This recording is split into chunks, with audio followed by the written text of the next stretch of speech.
गणतंत्र दिवस की वो बातें जो आप नहीं जानते होंगे। भारत के गणतंत्र दिवस के बारे में तथ्य।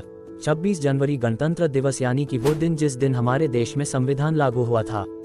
वर्ष 1950 में आज के दिन भारत का संविधान लागू हुआ था। तब से लेकर आज तक हम इस दिन को गणतंत्र दिवस के रूप में मना रहे हैं। संविधान के हमारे लिए नियम बनाए गए थे। हम कैसे रहेंगे, क्या गलत है, क्या सही है, आदि चीज़ों की जानकारी ली गई थी। बस हम इतना ही जानते हैं इस दिन के बारे में, लेकिन इस दिन की कुछ खास बातें जो आपको जान लेनी चाहिए।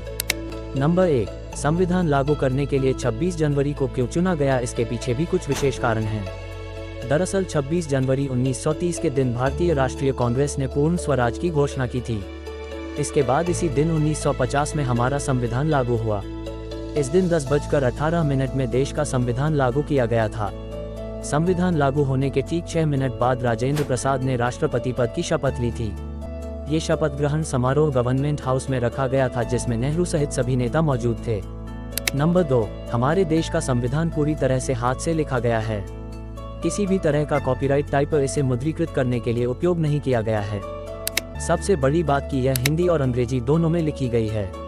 इसके बाद इसे हीलियम के बॉक्स में बंद करके रख दिया गया, जिससे इसके पन्ने खराब ना हो। संसद भवन के पुस्तकालय में आज भी संविधान सुरक्षित है। इसके अलावा हमारे देश का संविधान मिश्रित है, यानी कि अलग अलग देशों जैसे कि जर्मनी, इंग्लैंड, रूस आदि जगहों से इसमें नियम लिए गए हैं। नंबर 3, वर्तमान समय में इस दिन होने वाला परेड राजपथ में होता है, लेकिन ये बात नहीं जानने की शुरुआत में ये अलग अलग जगहों पर हुई थी। 1955 से यह परेड राजपथ में शुरू हुआ था, तब से लेकर अब तक वही हो रहा है। इससे पहले 1950 से लेकर 1954 तक यह परेड क्रमशः इरविन स्टेडियम, जिसे अब राष्ट्रीय स्टेडियम कहा जाता है, किंग्सवे, लाल किला, रामलीला मैदान में आयोजित किया गया था। बाद में किंग्सवे का नाम बदलकर राजपथ कर दिया गया। जब 1955 में परेड यहां पर हुआ, तब पाकिस्तान के गवर्नर जनरल मलिक दास मोहम्मद मुख्य आकर्षण के रूप में शामिल हुए थे। नंबर 4, इस दौरान जब राष्ट्रगान होता है तो राष्ट्रपति को 21 तोपों की सलामी दी जाती है। इसके बारे में आपने बार बार सुना होगा।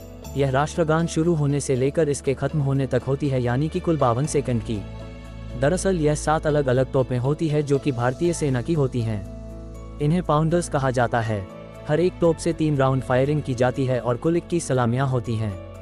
इन तोपों को साल 1941 में बनाया गया था। नंबर 5, वैसे हम सबके लिए यह पर्व एक ही दिन मनाया जाता है, जबकि आधिकारिक रूप से यह 3 दिन चलता है।